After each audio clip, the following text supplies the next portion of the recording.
Грузить Британию в морскую пучину российский подводный робот-беспилотник «Посейдон». Он приближается к цели на километровой глубине со скоростью 200 км в час. Нет никакого способа остановить этот подводный дрон.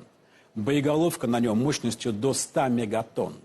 Взрыв этой термоядерной торпеды у берегов Британии поднимет гигантскую волну, цунами высотой до 500 метров. Такой водяной шквал является еще и носителем экстремальных доз радиации.